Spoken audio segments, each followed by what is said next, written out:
Hello everyone, and today's video is gonna be about 8 real Ouija board horror stories that will terrify you. And I had to do something. Hold on. The video is called 8 real Ouija board horror stories that will terrify you. So what it's saying is the bad things that happen with the Ouija board. Now, most people already know what the Ouija board is, but it's considered a toy. You can play with it, but it literally is really haunted, and it's beyond science. So, go ahead and check out their channel. But yeah, let's just get into this video. Lego. Happy almost Halloween, guys. It's Mike Chen. In this video, we're gonna talk about something that really frightens and confuses me, and that's the Ouija board. It should be pretty obvious why this thing scares me, but what confuses me about it is why this $20 evil portal to hell is being sold by Hasbro as a kid's toy. Yeah, I believe Ouija boards really work, and after playing with one once, I never want to touch one ever again. But let's say, even if I didn't believe that Ouija boards really do what they're supposed to do, why would I ever buy my kids a toy that's primary purpose is to talk to dead people? I mean, is Battleship sold out? Are they out of Jenga? Are parents really walking down the toy aisle going, I should get something fun for little Tommy. Legos? Nah, too complicated. Slinky?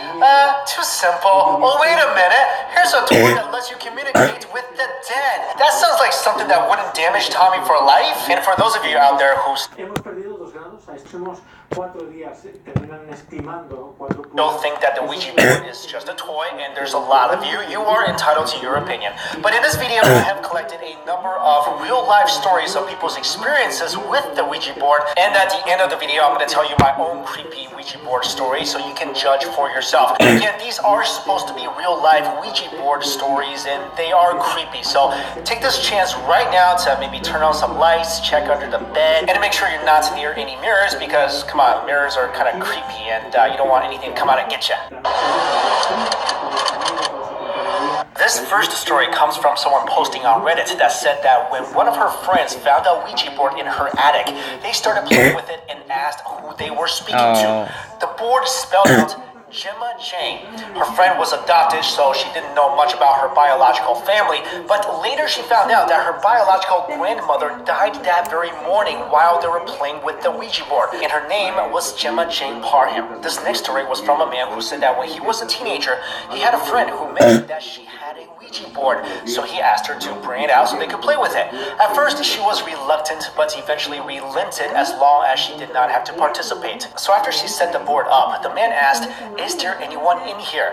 When there was no response, he said, "If anything is in here and not talking, you are a coward." When there was still no response, they put the board away, and that was it, until a week later, when the man was sleeping upstairs at his house and woke up to a typical horror movie-esque stormy night and was trying to figure out what had awoken him. When he couldn't find anything out of place, he tried to go back to sleep, and that's when he heard a very raspy voice coming from downstairs that said, "Get the boy." Of course, that woke him up, but he thought maybe he had imagined it, so he tried again to go back to sleep. Then the voice got louder and said again, "Get the boy." Then all of a sudden, his downstairs door slams. At that point, his whole family was sleeping upstairs, and no one should be downstairs at all. See, this is why I would never want to own a house. I really don't want things like basements or attics or stairs. I mean, those are all the common places where bad things happen. So I would like to eliminate as many ghost-dwelling places as possible. That way, if a ghost was to come and kill me, it's just gonna have to do it in my well-lit modern studio apartment that's on the ground floor with easily jump-outable windows. I'm not even gonna have closets, and I'm just gonna have like an air mattress sitting on the floor. That ghost is gonna have a lot of trouble surprising me. This next story is terrifying because it involves dolls. This person wrote that one night his cousin's father, and his best friend were playing with a Ouija board in the basement. Why people choose to mess with a Ouija board in creepy places like basements, I don't know. But for some reason, in that basement, there was also a super creepy large porcelain doll. Creepy. So they took the doll and placed it in the next room face down on a pile of towels because they found it too creepy, and then they started to use the Ouija board. At first, the board was just spewing out randomness, so the cousin went to use the bathroom, and when he was gone, the board started to point to a bunch of random numbers, which again just seemed like a bunch of gibberish. So they jotted the numbers down and began to put the game away. But when the cousin came back and saw the numbers, he said, "That's my social security number." Then the group started to use the board again. And this time it said that the cousin will die in the Air Force. The group then asked the entity they were talking to prove itself. So then the board spelled out the word doll. At this point, they remembered the doll they had put face down in the next room, so they went to check on it.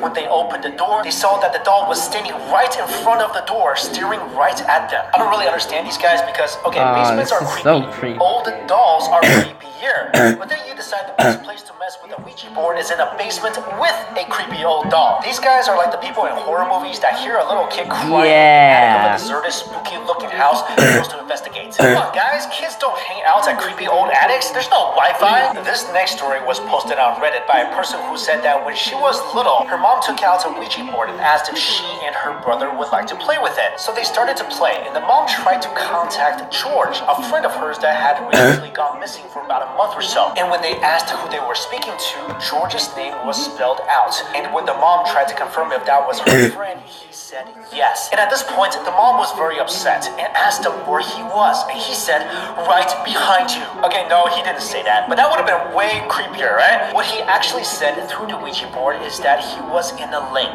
The family stopped playing immediately, and the mom tried to play it off like it was just a game. But then about 2 weeks later, the police found George's body. He was hit by a car or a train on a bridge, and his body fell into a nearby lake. This next person swears that the following story is true. She said about 15 years ago, her sister had some friends come over one night, and they were again in a basement watching horror movies. Why? They had a Ouija board Again, and were a playing with basement. it. When they weren't getting much of a response, they started yelling and cussing at the Ouija board, calling it fake. Then they stopped playing with the Ouija board and continued to watch the movie.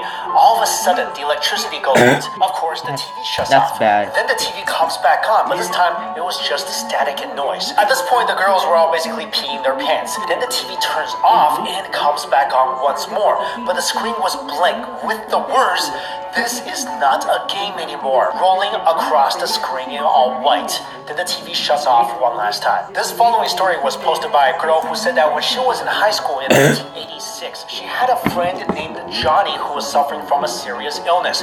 Both her and her friend Shelly would regularly visit Johnny in the hospital, and one day after visiting Johnny, they decided to play with a Ouija board and started to talk to a spirit who seemed to know a lot of personal information about them. Finally, they asked the spirits about Johnny and his condition. The board quickly spelled out June 24th, 1987. Johnny won't have to worry anymore, then quickly went to the word goodbye. The girls felt very happy because they thought the board gave them the date when Johnny was going to completely recover. But 1 year later on that date, they realized that's not what the spirit had meant, because that was the day that Johnny died. You know, one thing I never understood was why when people encounter paranormal activities, like if the house is haunted, rather than burning the house down. How did the spirits know when he was gonna die? Like, yeah, that's just so creepy. Like, how did they know? That's my question.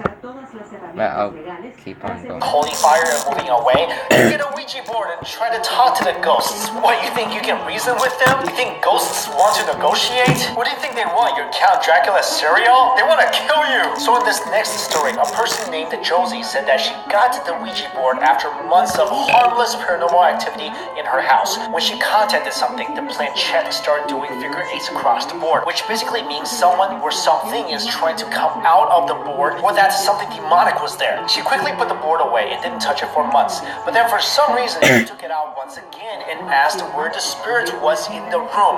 Right then, her vision went spotty and saw the image of her head jerking back and something whispered in her ear, "With you." Finally, a person named Kristen posted this story. She said that one summer her friends met the spirit of a boy named Jake via the Ouija board, but her friends kept asking him to prove that he was real. At the time, everyone was playing with the Ouija board in the basement, and the board said, "Go to your room."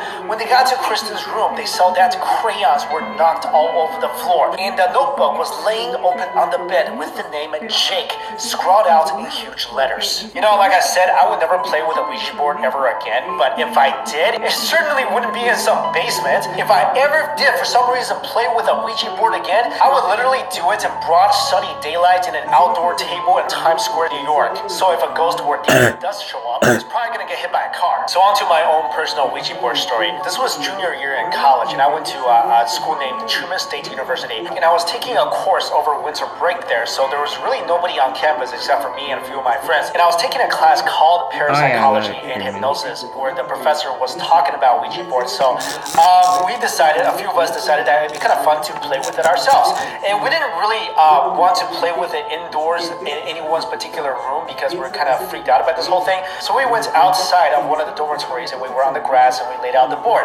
And at this point, it was dusk and there was like a thunderstorm rolling in, so there's clouds everywhere. The atmosphere was pretty spooky because again, nobody was on campus. This was my first time playing with a Ouija board, and I'll tell you this right now, I never believed this thing before. I thought it was just a stupid little kid's toy and it would not work. But as soon as we all put our fingers on the planchette, it started to move. And at this point, I'm thinking someone else is moving it. So I'm like, guys, I think one of you guys is moving it. Everyone is kind of accusing each other of moving it. So then we said, okay, let's all close our eyes and then open them one at a time. This way I can prove to everyone that none of us were moving it. When I was the one that opened my eyes and everyone else had their eyes closed, this thing was still moving and we were speaking to it. And of course in the beginning we thought it's kind of cool because you're talking to this thing. We were asking questions like, what was its name? I can't remember at this point what it said. We asked how old it was. I think at that point it said like 100 or something. It was really old.